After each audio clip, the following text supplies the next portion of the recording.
Hi everyone, my name is Julia Park and I'm the Managing Director of Advantage America EB-5 Group. Today I'm going to be talking about the most recent legislative proposal to increase the current minimum investment amount from $500,000 to a higher number.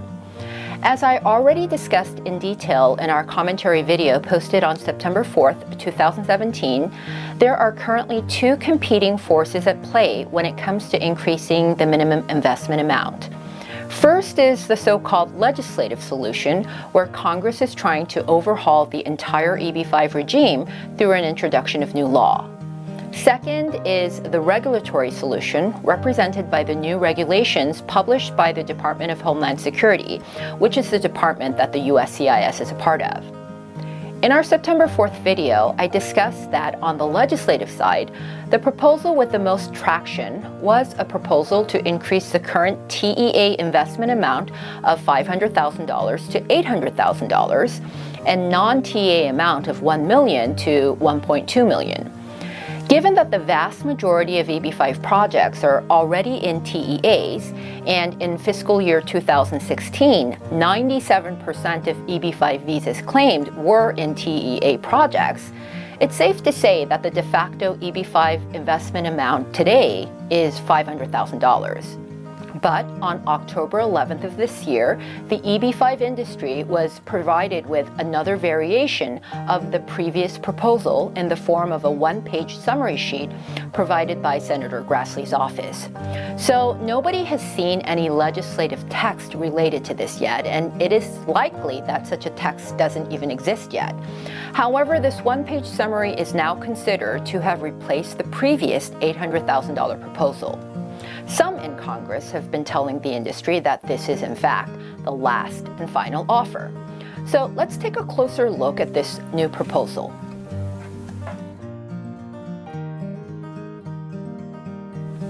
The new Grassley proposal dismantles the current TEA, non-TEA structure and instead introduces a new concept of rural and urban distress versus everybody else.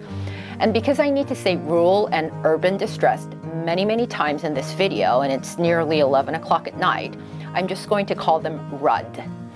It also creates a new concept called set-asides, which I will come back to later.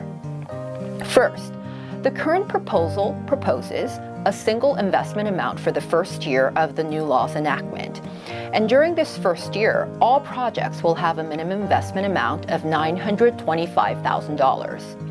After the first year, if the project is located in a RUD area, the minimum investment will stay at $925,000, but projects not located in RUD areas, the amount will be increased to $1.025 million. So you might hear people say that the TA amounts will go up to $925,000 and non-TA will be increased to $1.025 million, but that is technically misleading. That's because many projects today that qualify under TA rules for $500,000 minimum investment will not qualify for RUD designation.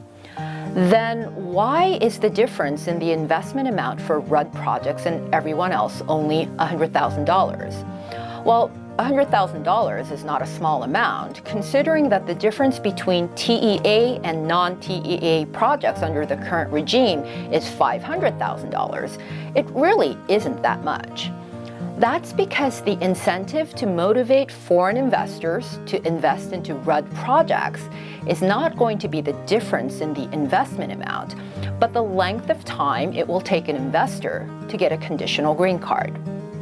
If you've seen our other process videos, you already know that it currently takes 2 years for a foreign investor to obtain a conditional green card, if that foreign investor is not born in mainland China.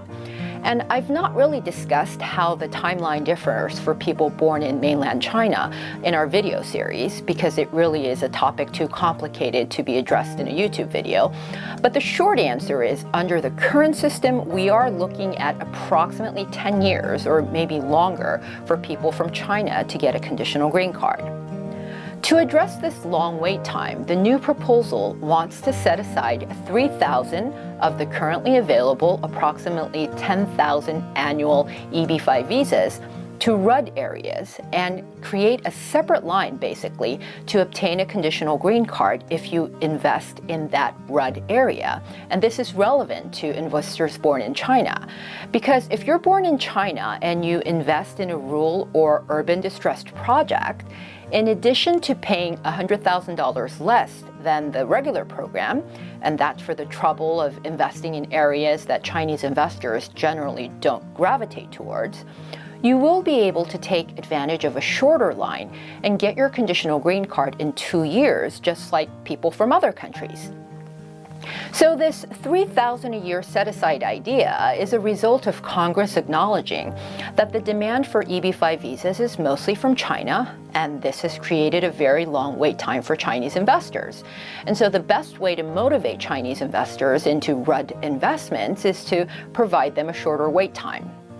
While this idea does have merit, the reality is that if such a set-aside program is introduced, so many Chinese investors will flock to the shorter line that the new set-aside line will get very long very quickly.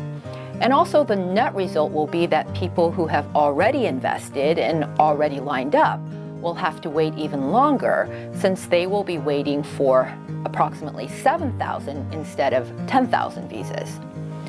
But if your goal is to funnel as much foreign investment into RUD areas that would benefit from these investments, even though it will only give short-term relief to investors from China who want an EB-5 visa, that really isn't such a bad idea.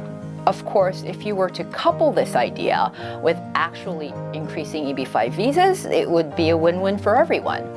But increased visa numbers for EB-5, or for any other category for that matter, seems highly unlikely in the current political climate. Then what does this all mean for the non-Chinese investor? It means that if a new law is passed in December, all projects on the market, regardless of its location, will have a minimum investment amount of $925,000 for 1 year.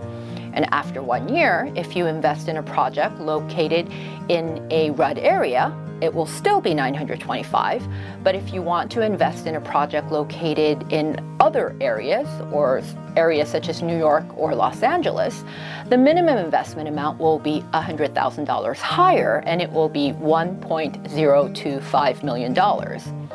This is because while these locations often qualify as a TEA under the current program, they will most likely not qualify as urban distressed under the new framework.